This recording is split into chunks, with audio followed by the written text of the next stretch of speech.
You are now listening to the Insight Fantasy Sports Podcast. Welcome all and welcome back into the Insight NFL Podcast. It's been a minute. We've had a little bit of time off, but now that the big dance is a mere few days away, Monday to be exact over here in Australia, with the Super Bowl 60, Patriots and the Seahawks battling it out. And Secko, besides what I'm about to say right now, we don't need to mention the Bills and Rams playoff exits for this year. That's in the past. We'll look forward to this Super Bowl and the rookie draft coming up. But how's everything been going for you? And who's a nice little early take that you like for the Pats and the Seahawks? Yeah, thanks, mate. We won't talk about how these teams got there, but it's just good to be here. It's been almost a week and a half since that happened. It's all in the past. So yeah, look, it's Super Bowl week. Pumped to be on board to sort of go through it. It's a good special time of year for all of us, and it's one of those things. This is a fantasy show. We do a lot of fantasy, and we've been doing it for years, yourself and me. This is far enough removed from the fantasy season that it sort of sits in its own little island for me. So it's good. It's sort of fantasy's removed from my mind long enough that it becomes back to the love of the game, more than looking towards how it's going to impact my fantasy dynasty teams and everything. It's an island game for me, that I don't really think about fantasy for 1 week. So pumped to get into it. Early read. We'll get into it when we dissect, but I've been impressed by the Seahawks all year. And I think a lot of my analysis will be that I'm impressed by the Seahawks again for the next 5 days. It's going to be a tough battle out. I think it's going to be a bit of a defensive matchup in that game, but you're right. We will get to that later on at the back end of the show. And I think right now for Dynasty, we're well into the off season now, even though the Super Bowl is just around the corner. I feel like this is where we can really gain some advantages when it comes to trade targets at this point of the year. You can kind of buy on that lower side if you kind of are in tuned and can gain some advantages over your league mates as we inch closer to that rookie draft, which is kicking off at the back end of April. Plenty of things to come. This will be our final show up until that April point, which will probably start of April. We'll start kicking into rookie prospecting, start going through the top draft targets that we love, and we'll also be live streaming our draft reactions over the first 2 days, which is going to be great. We rolled that last year, was super awesome. Some long marathon shows. I think it was about 6 hours in total across the 2 days. So something to look forward there. Before we get into it, Secko, we'll just do a little bit of housekeeping. We still do have some unclaimed prizes for some weekly winners in our Supercoach Unlimited League. Week 16, week 17, there's been a post thrown up on Instagram. I will throw one up on X after this. Make sure to be in touch if that's one of your teams, and we can send you your standard squeeze 4-1. On top of that, there will be also a post highlighting and showing the great work from our friends over at NFL Helmets Down Under. The winner of the Unlimited League was gifted a custom mini helmet. I've got some photos of how it's looked out. That's well been received to the winner by now, which has been great. Super clean. It's a great prize. Arguably one of the best prizes in all of Supercoach NFL Australia, and we'll be running that back again next year. So make sure to stay on top, or next season rather, before we get into that. But tonight's show, head coach hire ranking. Secko will be diving through that. There's been 10 new appointments for the head coaches, and that we know just how much of an impact a new head coach can have on a system and overall the fantasy players that follow that into it.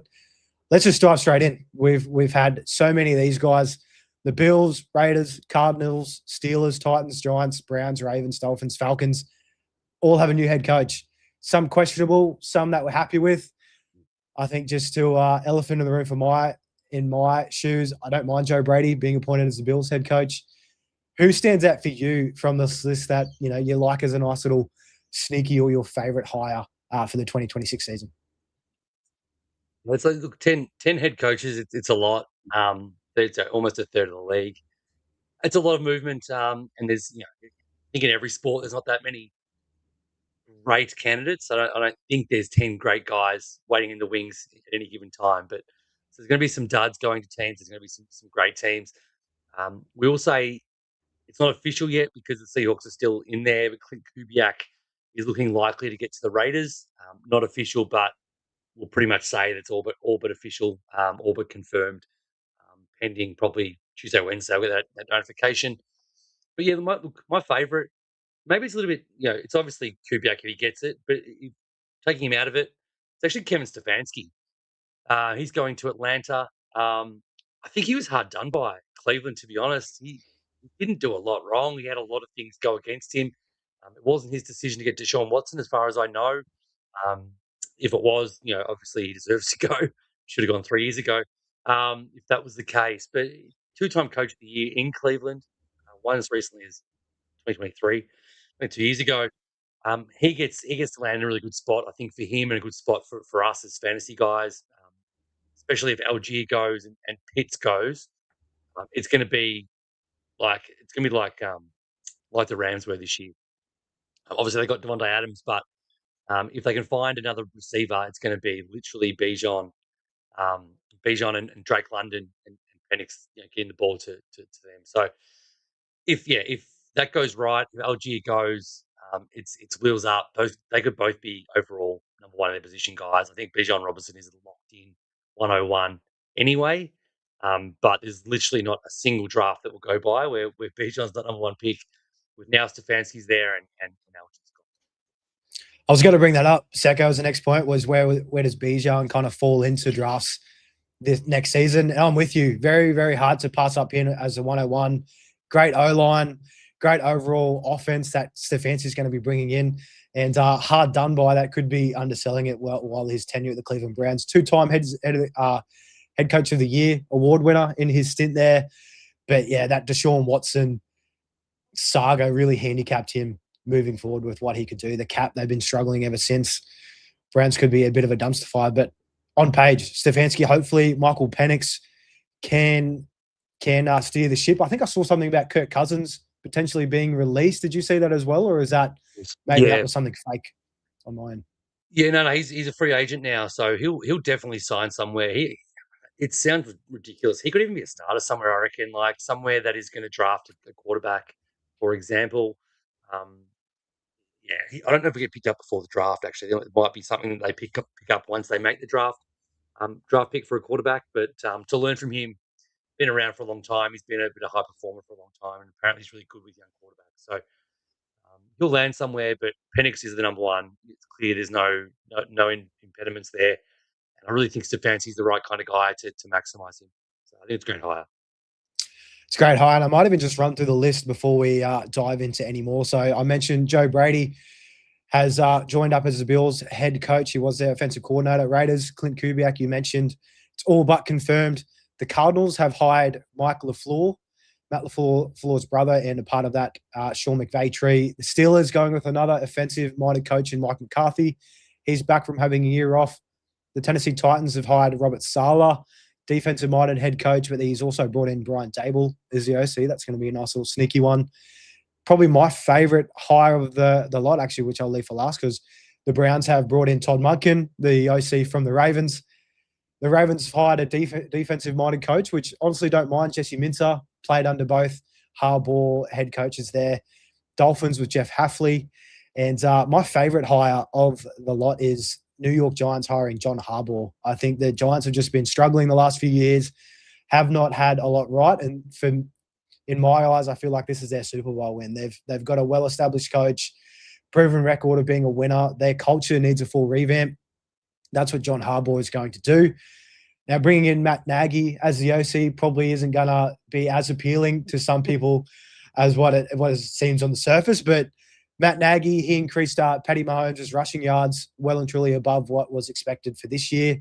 Of course, he had a lack of weapons there, but I think just pairing up Jackson Dart with a much better head coach and a well established offensive mind who's been coming from that championship team, I think it's going to really elevate Jackson Dart and hopefully bring along Malik Neighbors for the ride. And I've got him in just about every dynasty league that I could imagine. Kemp Scatterbo in there, Theo Johnson, your guy, one of the guys that you loved from last season as well. So I think overall that's probably going to have the biggest impact in my eyes. Just hopefully Jackson Dart can get it into his head to just don't take the hits, just lay down, just go out of bounds early instead of getting drilled.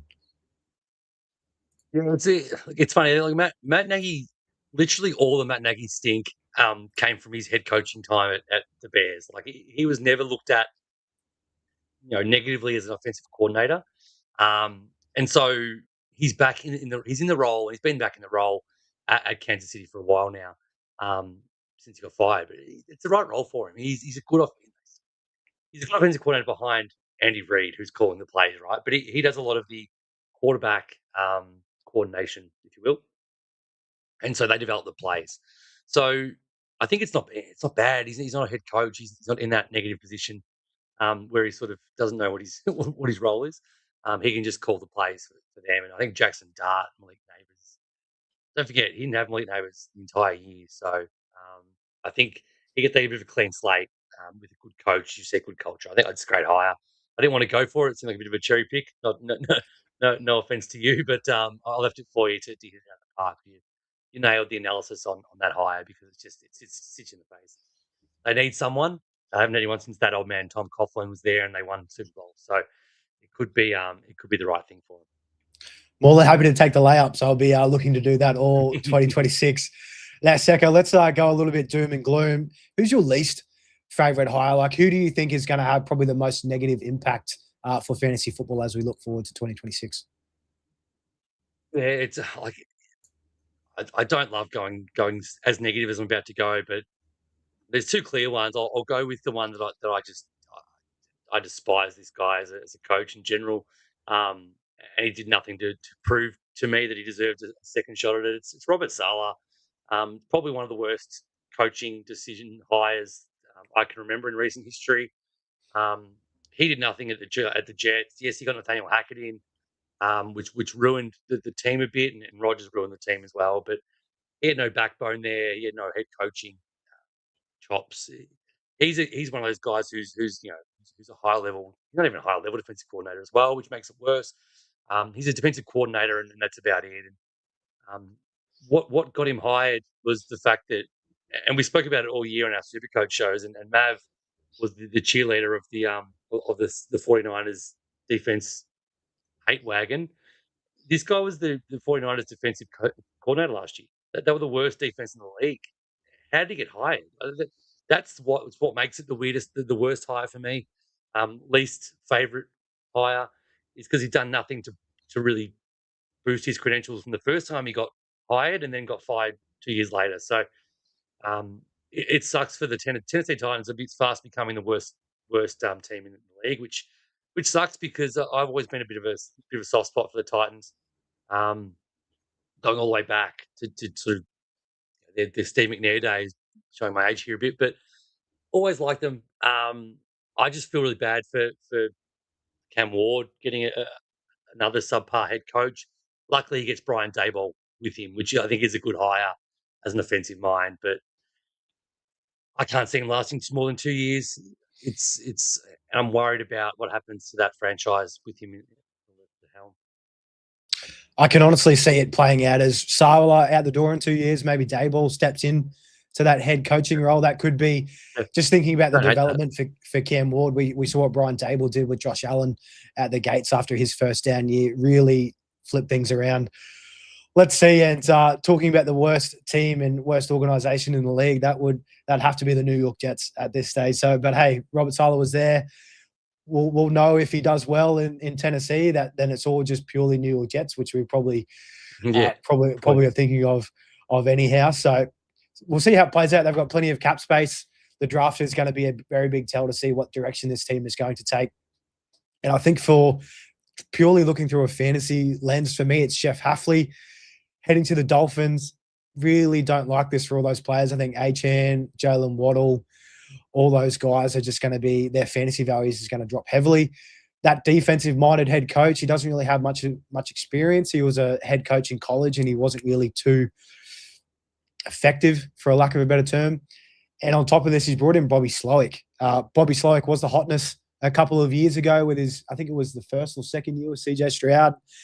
And then the following year, he just absolutely fell off the cliff. And so bringing him in, really hate this for all of the Dolphins guys. I'd be looking to sell Devon Achane, Jalen Waddle if I could. They might even look to move on from Waddle. I think there was talks maybe to the Bills at the trade deadline last season, but just really hate this for these guys. I think, if I was a Devon Achane owner, I'd be petrified with Jeff Hafley and Bobby Slowick heading into the year.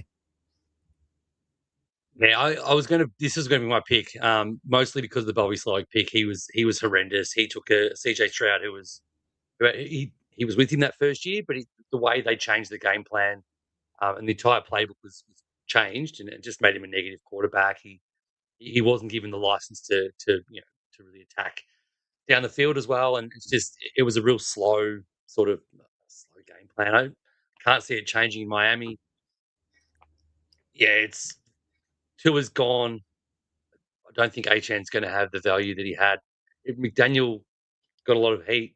At least he was a good play caller for running backs. He was a good play call for speed. This Bobby Slowick's name sort of reflects his game style. He's a Slowick by name and Slowick by nature kind of guy. He's not going to be able to capitalize. So, I mean, Achan's still still a top 8-10 running back, I think, Dynasty especially. I just don't think we're going to see those top 4 or 5 heights he's been hitting in the McDaniel offense. So, yeah, I'm worried. I think the whole team, the Dolphins, are in for probably a good 2 or 3 years of pain, and it's great for your boys. It's great for the Patriots. It's a 2-team division for probably the next, well, could be the entirety of Drake May's career. Yeah, I think they could be a team well and truly in the running for 2027 and that stacked or projected stacked quarterback class in that year there. So it's going to be a tough one, a very tough one. But before we move on we've got some nice Dynasty trade targets very early in the offseason. Secko, let's go back to the head coach hiring. The sneakiest hire you think that would have the most upside for fantasy implications for 2026? Now, it doesn't need to be chalky, just someone that you think, hey, you can see a very bright light if all goes well, and hopefully the players on that team are going to be boosted for the weeks to come. Yeah, so I sort of hit it on with Stefanski. I think that's a great fantasy outcome. If you own Drake London or Bijan in fantasy, or even Michael Penix, I think that's really good for him as well. So if you own those guys in fantasy in dynasty leagues, you should be very happy with the hire. But outside him, I think Mike LaFleur is a bit of a dark horse, a bit of a sneaky dark horse head coaching candidate. He's actually one of the last in the cycle. I think he was not officially the last because of Kubiak, but I think he's the last to actually be signed from the 10. And he comes from, I mean, maybe I've got some rose-colored glasses or my Homer hat on, but he comes from Sean McVay's offense. It's been well documented how many head coaches have actually come out of Sean McVay as a young man, as a young head coaching man at 40 years old. He's already developed sort of 6 head coaches and some of them are brilliant. This going to Arizona is really good because they've got the ability to have the Rams kind of condensed fantasy tree that we've seen. So, Michael Wilson, I'm not saying he's going to killer, but he can be the number one guy they use in multiple roles all over the field. Marvin Harrison could easily be Devontae Adams with the right quarterback. And I think Trey Benson, if James Conner is still injured, which I feel like 31-year-old James Conner may struggle to get back, Benson can be the Kyron Williams type. And then obviously you got Trey McBride. So they have that chance to be just a dominant offense. Again, depends on the quarterback. I think Brissett can support them. But if he's drawing up good play calls, I think that's a sneaky good upside for fantasy. And I'm pretty keen to don't listen to anyone in my dynasty leagues, but buy up on some Cardinals early ahead of the draft. Right there with you, Secko. That's exactly where I was going to be going. Hopeful that Marvin Harrison can have a third-year breakout. That's probably too much wishful thinking, but bringing that offensive-minded head coach, we absolutely love to see it for the development of these young players. They've been dealt with Jonathan Gannon for the last 3 years. That defensive-minded head coach didn't really do much there. And if we can look at current head coaches from that McVay tree, especially on that offensive side of the ball, Zach Taylor, he's now the Bengals head or has been the Bengals head coach for the last 6 years. He's probably the only one that he's been okay. The offense has always been good, but Joe Burrow, Jamar Chase, T. Higgins, I feel like either of us could probably call that offense and it'd be okay. Kevin O'Connell heading to the Vikings in 2022. He's been a sensation, the quarterback whisperer. And now Liam Cohen also came from that Sean McVay tree. Look what he's done at the Jags, being a first-time head coach. So hopefully Mike LaFleur, being on that offensive side of the ball, can do similar things heading to Arizona and really lift up all of the Cardinals guys that we have plenty of in fantasy. Please just don't ruin Trey McBride. He's in a great spot. Just feed him the ball. I'm sure you He's can fine. attest to that too. Trust me. He's fine. He'll be Yeah, sweet. no, trust me. He's fine. The only one that could ruin Trey McBride is a combination of Pete Carroll and Chip Kelly, Yeah, which will never happen in the NFL ever again. So that's good. They're at the door, and it is it's really locked behind them for good. That's all the head coach hirings. It's going to be super interesting to see how the year plays out. I know that's just we could be completely off. We could be spot on with this analysis moving into it. But any given Sunday in the NFL, we absolutely love seeing some change anyhow for these teams that have been struggling for the last couple of years. Dynasty's trade target Secko. We'll move on. So we're kicking off February. We've still got, just over 2 months until the rookie draft kicks off in April. NFL season kicks off in September, so we've got plenty of time to be wheeling and dealing. For me, I mentioned at the start of the show, I think this is just the best advantage where you can get with your league mates this point of the year, because a lot of people are sleeping. They're kind of checked out for the year. They'll tune in for the Super Bowl. They're not really worried about anything. You'll probably see another spike again in April when there's been some rookie hype building up. But I think this time of the year now, you can really get some steals and create some value differences as we head into the season. So talking about some strategies that you kind of look for in terms of dynasty trading at this point of the year, I'll just quickly say one off the bat before throwing for you. Hold on to your rookie picks. The value of these picks only grows the closer we get to the rookie draft. The height of the value of these picks is going to be probably right before your rookie draft or even during your rookie fantasy draft for the year. Just hold on. Someone's going to pay an absolute premium compared to moving on from a pick now. And until the combine comes out and the actual NFL draft takes place, you really, truly don't know where that kind of value lays until then. So I'd be holding on to your rookie picks for sure for now if you are looking to trade them on. But what's some strategies for you, Secko, that you try and hold on to at this point of the year? That's a really good point, because no one knows what the 107 actually is. And there might be a massive teardrop. Like once combine comes and we start to see, people start to hear some rumblings about who might go where, and the mock drafts become mock draft 3, mock draft 4, mock draft 5. It starts to formulate. People know where guys might go. That's when they start to sort of form a rookie draft, top 7, top 12, whatever it is, government, how deep they are. But they sort of know the value of what they want when they know the player next to it. So great point. Hold off. You're definitely going to get more for it. My strategy is know your place and then look at the place of the league mates that you've got. Obviously, if you've been going for a few years, it's a bit easier because you know who's been tanking and will continue to tank. Who probably hasn't got the strongest team yet, is building, and who's going to be competing. Obviously, who's going to be competing is the one. You can offload some aging veterans for some guys who you think have some massive star potential in the next couple of years, and especially if you're down or if you're mid-table and you're wanting to sort of get up. You've got plenty of draft capital. You can make some moves now, get 2 guys in their sort of in their second or third season, hope for a third season breakout, but deal a guy who's in his sort of his late 20s, or he's still at some value, high end guy. I'm sort of thinking like T Higgins is probably just a bit shy of that, but it's almost that sort of age profile. Well, yes, they've probably got 2 or 3 more years, but they may only have 2 years, and you may not be in a winning position then. So it's important to know where you are and where your league mates are, and then obviously that's probably where you formulate your trade strategy at this stage, and that's where you can capitalize on the value. Is a guy who's has a really good team and competing next year. AJ Brown is dealable to him. Probably not dealable to many teams.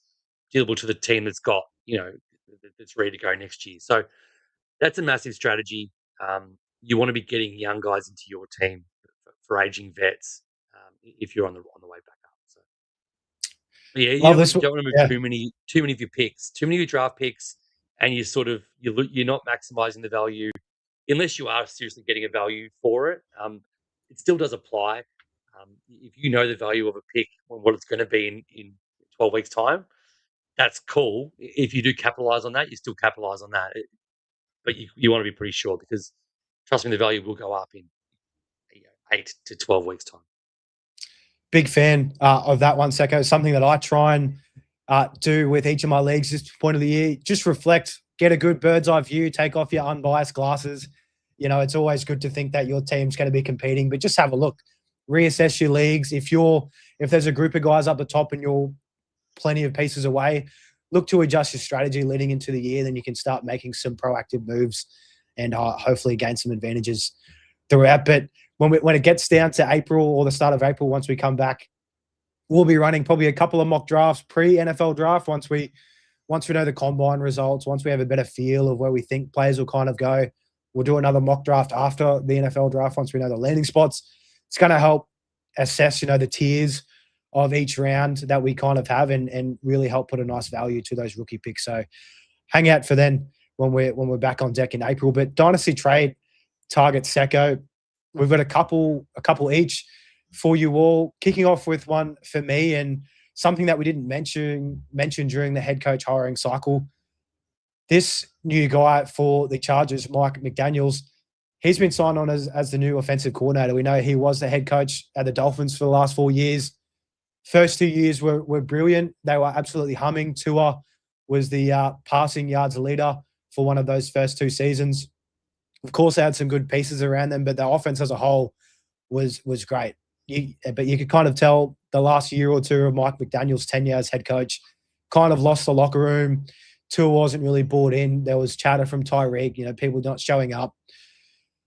But it's all good. They've got Jim Harbaugh at the Chargers. He's the man steering the ship. He's an absolute weapon in that regard. Just absolutely garners so much respect.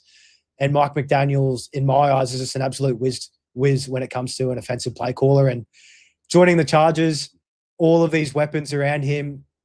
He's got Lad McConkey, Quentin Johnston, Keenan Allen. He's probably gone, but Trey Harris, Condre Lambert-Smith, who was a nice little smoky rookie from last year, Rondé Gadsden, and Marion Hampton, and hopefully a nicely bolstered up offensive line when Rashawn Slater and Joe Alt get injured. So my first trade target, Justin Herbert. I think you can absolutely get him for a discount at this point of the year. Finishes the quarterback 10 in half PPR. Would not surprise me if he's inside top 5 after this year with Mike McDaniels under center. He's going to get his offensive lineman back in Joe Alt and Rashawn Slater. He was without Rashawn Slater for the whole year. He was done. I think he tore his pec at the start of the year. Joe Alt was dealing with some, I think it was an ankle and leg injuries throughout. He probably missed 70% of the year. You could just tell without those guys holding up that offensive line, Herbert had barely any time to throw, and he really struggled because of it. We were so hot on him at the start of the year, but then, of course, those injuries kicked in and really hampered his dynasty stock. I'd be more than happy to move for Herbert. I think that rushing upside as well. He gave us 498 yards rushing. I think that's definitely his ceiling, probably around that 350, 400-yard mark. I'd be moving on pieces to gain Justin Herbert because I'm just probably too high on the Mike McDaniels higher. I think he's going to absolutely move mountains for this team, and Justin Herbert's value as a whole is going to look to increase in 2026. Yeah, I love the pick. I love to hear it. My 2 Insight Dynasty leagues, I've got Herbert in both. And I've got him in another Dynasty league as well. Not keeper league, which I'll be keeping him again. So, yeah, I think that it's wheels up. They needed – Greg Roman was that bit too old school. He did okay, did well, but I think there's strength to strength. And the reason why I won't pad for any more time, the reason why I think strength to strength is because my Dynasty trade target is one of his boys. It's Lad McConkey. Lad McConkey, first year, we think back, rookies always find it hard. He was sort of highly credentialed coming out of Georgia, but he wasn't probably as much as I thought he would be. I'm a Georgia Bulldogs fan, and I remember about a month before the combine, I thought he might have been like a top 5 pick type of guy. And obviously Marvin Harrison was his draft year. Yeah, same year. And he went number 4, and then the writing was on the wall, he might fall a bit later, and he did. And he went there, and I said, look, Justin Herbert is a great landing spot, but I don't like Brendan Staley was the head coach at the time. And I can't remember who the offensive coordinator was, and I just thought the fit was horrible because of the situation. But Greg Roman came in, I said, oh, this can work. Geez, and all year I'm like, geez. And as I said, I've got him in a bunch of leagues. I said, I wish they had a good offensive coordinator. It'd be a different sort of situation for for Herbert and McConkey. And our prayers were answered. We got rid of Greg Roman. We got a guy in. And I just think Greg Roman used Keenan Allen, got more targets than Lad McConkey. He's 33. Yes, Keenan Allen, borderline Hall of Fame career, probably not, but well above average career. Left town, came back, got the most targets. It just has been unfathomable when you've got a guy like McConkey. Again, I hate comparing guys to Puka Nakua because what he does on the field is so different. But Lad McConkey is that kind of guy. He's a Cooper Cup type of style guy. Again, not even near sort of JSN Cup or Nakua, but kind of guy who gets open and route runner. The guy has good hands. This is exactly what McDaniel can use, and this is what Herbert can find. And they just give him the opportunities. He's a 140 target guy. He's 110 catches with those accurate targets. So, and he can do things after the catch. And he just was underutilized in so many ways last year. So he's easily a top 10 wide receiver in my dynasty rankings. Around the traps, you look at some experts. I've done it the last few days. He's down at like number 20, 24 on some of them. Can't even find him here. He's 17 there. He's consistently a sort of a low end wide receiver 2 type in dynasty wide receiver rankings, which means you can capitalize. Most people, if you give them a trade offer, will go and they'll look and see what he's valued at in dynasty rankings. Like that's generally what a lot of people will do. Try and gauge a value based off there, I think. And if that's the case, you can trade him straight up for Igbukah, Marvin Harrison, Jameson Williams, Jalen Waddle, Zay Flowers. Imagine Zay Flowers and you bring back that McConkey, like, fuck me dead. Like, if somebody came to me, I'd give up a pick just to get Lad for Flowers. So even Garrett Wilson, like if you have Garrett Wilson, you could offer up him and you can get Lad at a decent pick back. I guarantee you. I would much rather have Lad rest of career than Garrett Wilson in what might be a Jets dumpster fire for the rest of his life. So I just can't. Yeah, if you can get him, find a way to get him in for any of these guys who I see as sort of low end wide receiver 2 types, and I see Lad as a low end wide receiver 1, high end wide receiver 2 dynasty target at worst. Make it happen. If you can capitalize on Igbukah's promise, I think Lad is better than Igbukah rest of career. But also, it's just the known. We know what we've got here and how good it's going to get. So, all in. Big fan. Absolutely love the Garrett Wilson to Lad McConkey deal. I've actually got Wilson. I've put him up in the trade block this week. That's a player that I need to be looking for because you're right. You probably could get more on top. And one thing the players you always do want to bet on the talent, but the system around them makes such an impact, especially when you're comparing the Jets to the Chargers now with Mike McDaniels and Justin Herbert under center. I mean, like, who's going to be the quarterback for the Jets? There's been talks of maybe Kyler Murray getting traded there. Are they going to roll with Justin Fields again? Are they going to take a guy at the back end of the first and reach on a pick? You just don't know. You absolutely love that one with Lad McConkey. And I think when all said and done for 2026, his finish will be definitely closer to his rookie year at wide receiver 12 compared to this year at wide receiver 29. And Keenan Allen, surely he doesn't run it back again next year too. What he'd be 33 or 33 at the moment. Late in the heading season, at age 34. So yeah, the wheels are going to fall off any minute, and great time to capitalize now. Love that one, Secko, pairing Justin Herbert and Lad McConkey together. My one here probably will be a little bit controversial, just given the recent taste in fantasy managers' mouth for the back end of his 2025 season. Rome Odunze for the Chicago Bears, heading into his 3rd year, looked hot to start off the year. Through the first 4 weeks, he was averaging just under 20 fantasy points per game and just under 9 targets per game. So this was before Colson Loveland kind of got going. This was before Luther Burden was really acclimated into the NFL and this offense. I just think Rome Odunze is the best talent on this team.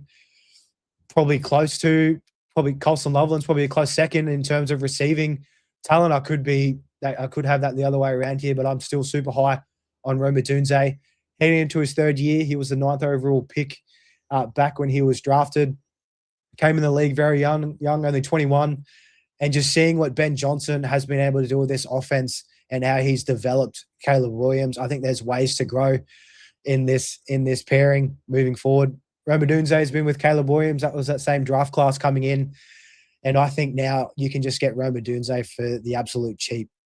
Looking at this rookie class coming up, there is some nice wide receivers, probably around that 104 to 107 range. Again, it's probably early speculation, given that we don't know the landing spots and everything yet. But I'd be more than happy to move probably the 108 onwards for Roma Dunze. I think you could easily get that done at this point of the year, but I don't think you'll need to pay that much. 111 to the 202.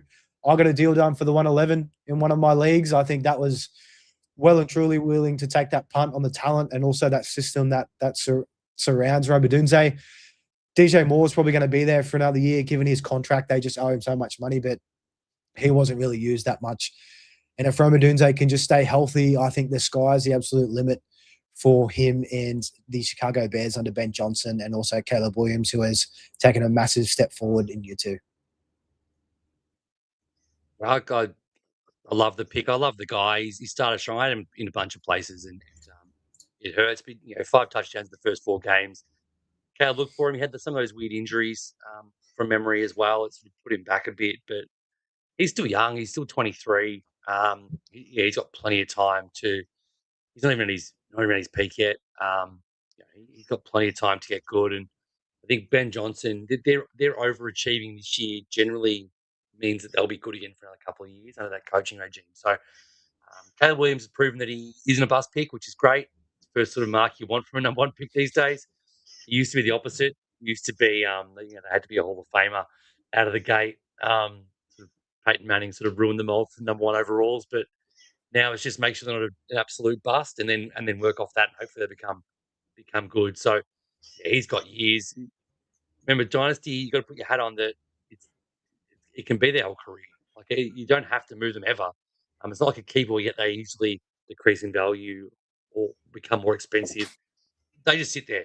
So you want to get a guy who's 23, who's got at least 7 or 8 years with the same quarterback, with the same coach, which I expect to happen. That's chemistry, and those things are what high pick. It all sort of makes sense. So I'm 100% behind that pick. And Secko, your last but not least pick that you've got coming up, our first running back of the targets. And it's always a great time to trade for a running back, especially if you can get them at an absolute discount. Who have you got for us? Well, this guy I think is going to be still a massive discount. It's Trey Benson. So obviously we go back a bit. Trey Benson, he was, and I'm pretty sure Mav told the story about trades that he made for him, and I think he passed up a Chase Brown for Benson trade, with Chase Brown coming his way.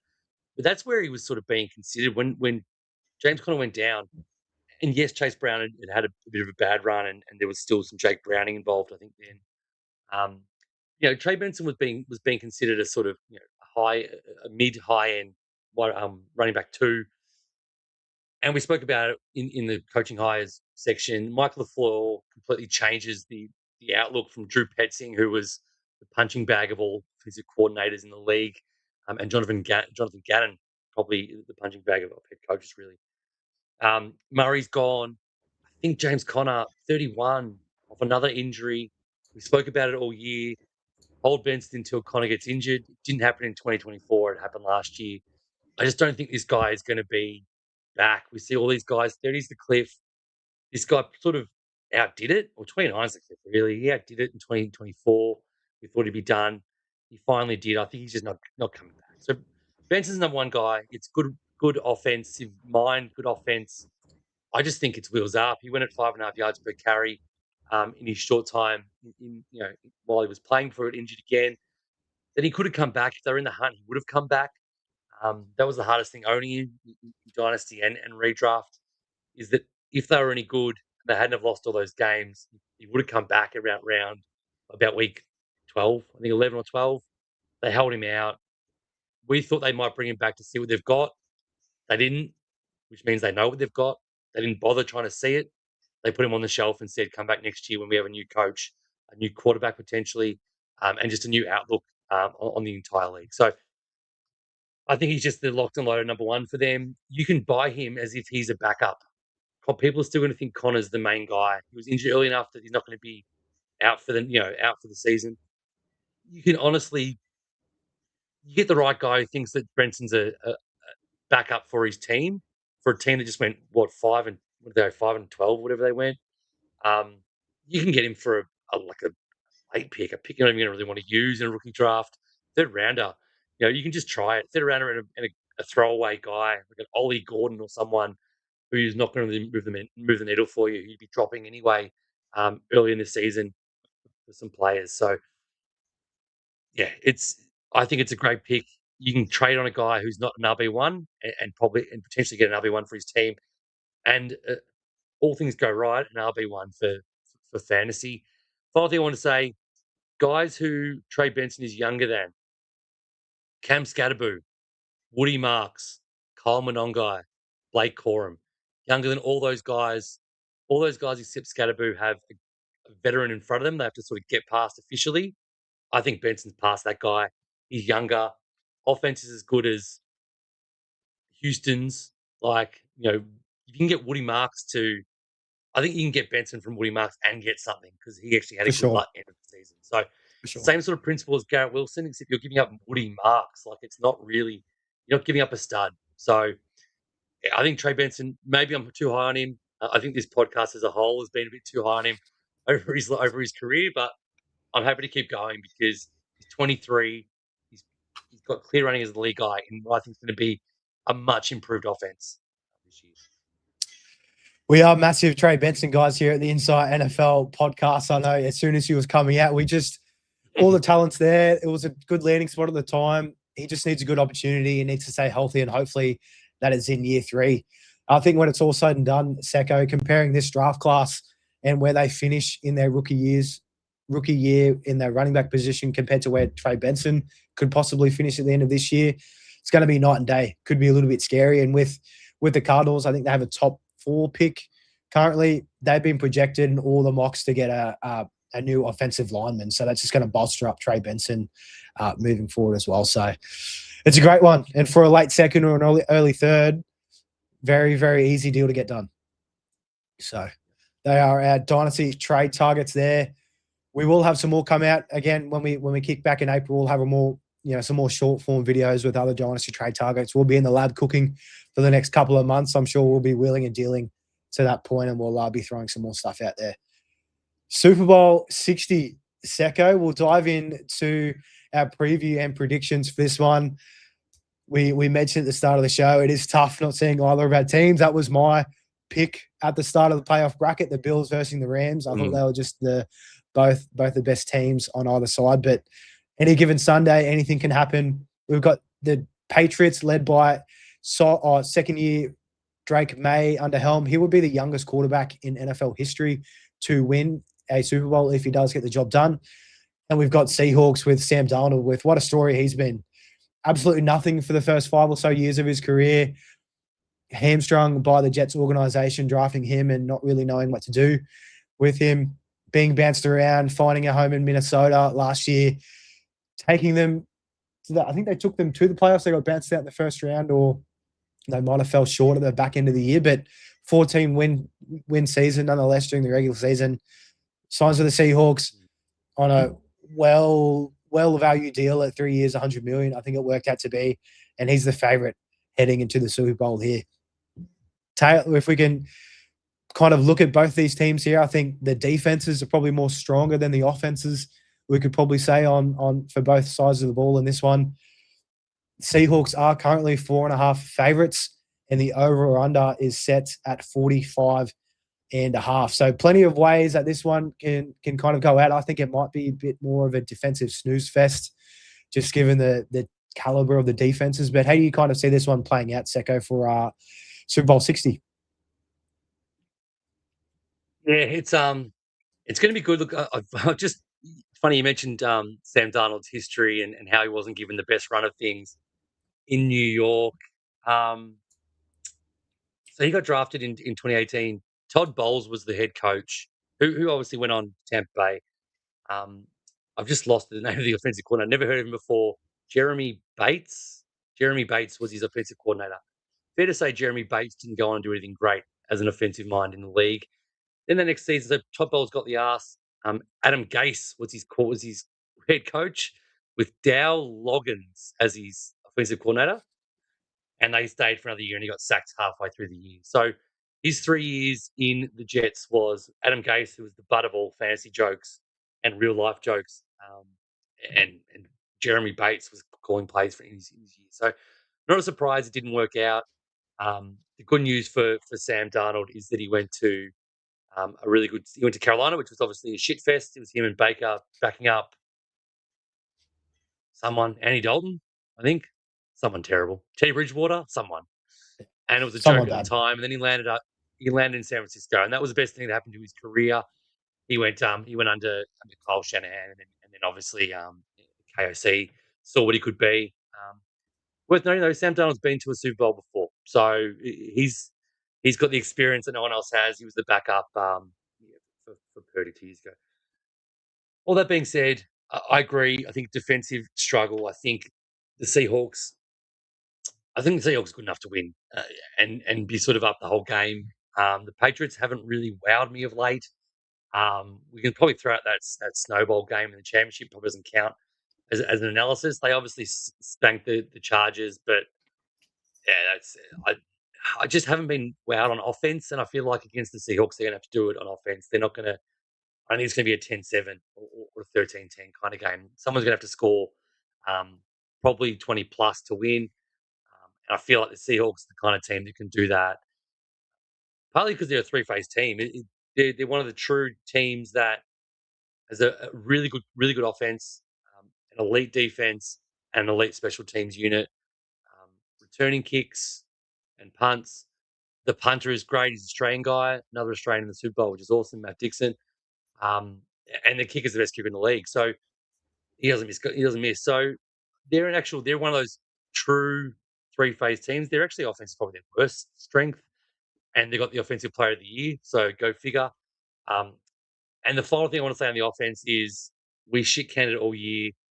How Zach Charbonnet was getting the run and getting the hard touches over Ken Walker. And Mike McDonald just sitting back laughing at everyone because how fresh does this guy look? Week 22 of the season, and this guy looks like he hasn't played a game yet. Like he's just absolutely dominating defenses and defensive lines and running past these blokes like they're standing still. So I just can't see a way. Yes, the Patriots defense has been pretty good, but I think these guys literally were just Darnold game managing it to JSN. Cups popped up, and I think Kez Walker is on track for what he had in the wild card game, or must have been the divisional game where he had 3 touchdowns and 100, God knows how many yards. It's going to be a big key to this game. We have seen the Pats have really shut down that run, but they haven't really played anyone of note. I mean, round one, Marion Hampton was injured, and they had Kamani Vidal against a banged up offensive line. Round 2, the Texans, Woody Mark, and a not great offensive line with CJ Stroud just turning the ball over for fun, and RJ Harvey and the Broncos. So really haven't really had that much of a test. This is probably going to be the biggest test for them. But if they don't stop him, we've seen what Sam Darnold can do with play action. He just absolutely carves up defenses in that end there. I'm probably a bit more on the optimistic side for the Pats. So I think that over under 45.5, I'm definitely going unders. I think I'd be gobsmacked if they get to that. It's going to be a battle of the defenses. And I think 4.5 points is probably a little too much in this regard. I think Mike Vrabel is going to have these guys ready to roar with being the underdogs. It's going to be more fuel to the fire for those guys. I think Drake May is going to have to run the ball a whole heap. Could have 50-odd rushing yards. There was some struggles too. He was having some shoulder injuries, but all reports lately in training, he's been throwing the ball just as much as he was at the start of the year there. So I'm taking the Pats plus 4.5 to cover that line and the unders. I'll be watching it, no doubt. It's the Super Bowl, biggest game of the year, but it might be a bit of a tough pill to swallow for the offensive maniacs out there that just want to see points. Yeah, I can't see a world this hits its 45. Is it 45, is it? Yeah, 46 points. I mean, I see a world. I'm actually picking an outcome that's pretty close to that, but I can't see them both scoring 3+ touchdowns or 6 combined touchdowns. It just seems a little bit too high. The only way is if a team absolutely runs away with it, sort of like the Eagles did 2 years ago um, against the what are they called? Chiefs. Forgot about them already because they're so irrelevant. Yeah, so I think the Seahawks will win. I think they'll cover. Um, I've got it down as 22-16. We can call that 2016 probably. So no, got to cover. What are they going to cover? Is the line 4.5? Is it 4.5? Yeah. 4.5? So yeah, we'll say 21-16. Um, and I think the MVP, which we haven't got on our run sheet, but I'll ask you next. I feel like this has got very much shades of the Cooper Cup year where he had the phenomenal season, won the Offensive Player of the Year, which hasn't been awarded yet, but um, he'll win it. Is it next week? Or has happened? I believe it's like a couple of Usually, days before the Super Bowl. Yeah, isn't it maybe like usually Saturday it or must be tomorrow. Sunday. Yeah, Yeah, maybe it's yeah. it's coming up close. Yeah, okay. So he'll get it. Like he's in the States. I think he's like a $1.08 or something to win it. I think he'll get 2 touchdowns like Cooper Cup did, and he'll get the MVP. And I also think the first touchdown will go to him as well. If we're having a little wager on that, obviously gamble responsibly. But I think it's going to be a JSN game. We saw it last week. We've seen it all year. I can't go past my boy, obviously. Hard to pass on JSN. Probably the best offensive skilled player in the game for sure. I'm just a little bit worried about Sam Darnold. I don't know. I know there was a whole seeing ghost narrative, and he's been performing so well. I mean, last week or the week before, he was absolutely lights out against your Rams. Sorry for bringing it up, Secko, but I feel like the Rams defense has taken a bit of a dive probably the last month. You know, you guys lost Kobe Turner as well during part of that Seahawks game. And I just think this defense is probably going to be a little bit too tough for Sam Darnold. With that being said, my MVP, it's hard. I don't want to contradict myself because I do think the Seahawks win. I think you said, I think 21-16. I was going to be around that 20-17 mark. I think there's only going to be a field goal in it with the Seahawks winning. And I think it's probably going to be a defensive player, which would be absolutely great. I think DeMarcus Lawrence has been lights out. If he can create enough pressures on Will Campbell, who's been struggling against those tough guys, take away that snow game against the Broncos. The first 2 weeks she's been horrid against pressures and allowing sacks to Drake May. I think he could be an absolute game wrecker for those guys. So I'll take a little sneaky DST. I'd hate to see what odds that would be. I think if I was taking a little gamble responsibly punt, maybe a defensive touchdown scored on either team, whether it's Seahawks or the Pats. I'll have to see if that's going to be a leg, because could be the case. And in my eyes, if it does get to the overs, there's probably a Rashid Shaheed special teams touchdown or a defensive score as well to throw in with a couple of offensive touchdowns as well. So, yeah, 20-17, DeMarcus Lawrence MVP, and the Seahawks winning in a tight one for me. It's a good one. There's been nine defensive players have won the Super Bowl MVP. Last one was 2016 when it was Von Miller. But there was 2016 and 2014 both won. So yeah, keen to see what happens there. I would love it. I would love it personally. It would probably make sense for the Seahawks, even though they've had the best offensive player all year. For a defensive guy to win it, because they've really won this Super Bowl if they do win on the back of their defense all season. It's going to be great to see on Monday. It's either 9:30 or 10:30, depending where you are, North or South Coast. Before we close this thing out, Secko, because we touched on we will be taking a bit of a break. We're developing. We'll come back. We're evolving the Insight NFL brand in the channel. We're going to be absolutely guns firing as we come to April in the 2026 rookie class. What are your quick thoughts on the overall draft class? Have you had much time to kind of delve into it and prospect the guys? Do you kind of think it's going to be, I mean, last year, very running back heavy. The year before, super wide receiver heavy, and also the quarterbacks really shine through. I think one thing at the gate, it's really in terms of a quarterback, Fernando Mendoza and a bunch of scrubs. 2027 is going to be loaded with Dante Moore deciding not to go to the New York Jets and take a punt for another year. What's your quick overview on this class? Is there is there a skill position where you're kind of leaning where there's going to be a lot of value when it's all said and done? It's going to be, for all reports, it's going to be a draft where it's very defensive minded, or the first round is going to lean very defensive. There's a lot of linebackers and secondary guys, quarterbacks and safeties in and around that top 25 picks. There's obviously a few skill position players we're looking forward to, and we're sort of pumped to see where they land. Cardinal Tate, probably the white pick of the wide receivers.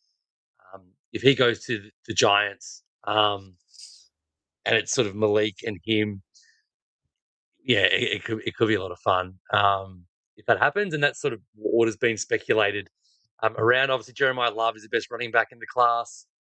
He's probably not of the Genty sort of hype, but he's not too far off it. He's a pretty solid prospect. So there's sort of the skill position players. As you said, it's quarterback 101, and then probably nothing. There's generally a late quarter or late first round pick. It could be what's the name of that dude?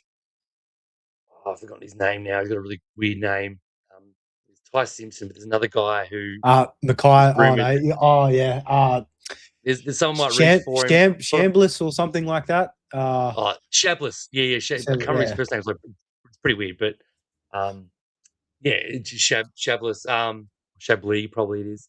Yeah, if you're going in expecting to get a whole bunch of first round picks that we can take for our Dynasty drafts next year or later in the season, don't get your hopes up. There's going to be a lot of second round, third round guys that we're going to be picking with our rookie draft. So still fun, but not going to be that high explosive. 6 quarterbacks, 8 running backs, and 10 receivers in the first round kind of thing. It's just not going to happen. It's been a weak class. They've been saying it for years, and then a bunch of guys didn't nominate as well, which makes it even weaker. But there's still guys to follow. With you there on the 2026 class. Not really too keen. Besides, if you don't have a top 3 pick, you're probably going to be disappointed. If you're rebuilding, looking at an early read, I'd be looking to just kick those draft picks down to 2027. Move them on. Try and get some future picks. You'll increase the chance of your overall first round pick for next year being higher, and then getting some more ammo down the back end with what's going to be a supposedly loaded 2027 class. I mean, Jeremiah Smith coming through as a wide receiver, Arch Manning, a heap of other quarterbacks. It's going to be a good one to watch out, but make sure to stay tuned when we kick back on board on April. We'll be doing a live draft reactions and review over the first 2 days of that, which is going to be a heap of fun. We'll also be dropping some Dynasty startup leagues as well. We'll probably do a couple in April, couple after May, after the rookie class as well. So make sure to stay in tune if you are interested in some Dynasty startups. And yeah, it's just going to be super keen to get into it, Secko. It's been a hell of a 2025 season. Thank you to everybody that's been buying into the Supercoach, traditional fantasy. We'll be running it back again this year. Absolutely guns blazing, and super stoked with how everything's played out. And onwards and upwards for 2026. Can't wait to get back into it into April. But any closing thoughts from you, Secko, before we sign this thing out for a bit of a break? It's been awesome. It's obviously my first year on with you guys, and I've loved every bit of it. I've loved connecting with you guys out there, trying to sort of help you through the season, both in Supercoach and traditional fantasy. Now we move, obviously Super Bowl finishes, we have a bit of a break, and then we move into hardcore into some Dynasty content, because that's sort of where we want to. It's all is relevant in sort of April, May, but it's what we want to sort of get who's involved in that, wants to be involved in that, really start driving that. So keep an eye on our socials. Supercoach Insight. For those that don't know, we've rebranded from Insight Fantasy Sports to Supercoach Insight, and we'll be dropping. If you've seen the other Supercoach Insight sports, most of them, if not all of them, have sort of branded out to a podcast name. We'll be doing the same when we launch in April. So we haven't got any details on that, do we, Mo? We'll keep it under wraps for another 6-8 weeks or whatever it is. We'll keep teasing. Yeah, we'll keep teasing it. being a little bit cheeky, but we will be evolving. We've got some great things in plan for you. Also, make sure to stay on track. And before we sign things out, make sure to check out our show sponsors, NFL Helmets Down Under. Link to their web stores below. Standard Squeeze, we'll be doing the same giveaway for those guys too in Supercoach weekly winners. A Standard Squeeze 4-in-1 for absolutely nothing. There's no cost to join the league. I think we had over 650 members this year. Hopefully we can crack that 1,000 mark once we get back in for next season. And if you'd like to, we'd absolutely appreciate it if you could give us a nice little review on Spotify or Apple podcast platforms, wherever you listen to. Really, really does well for us in helping us, get to that next step and getting in front of the eyes of more like-minded fantasy lovers and degenerates like we are. And we hope to keep you all with plenty of NFL insight leading into the next year. So thanks again, guys, for the Insight NFL. Signing out for Secko and myself. Go Super Bowl 60. Here we come Monday. Thanks, guys. Bye.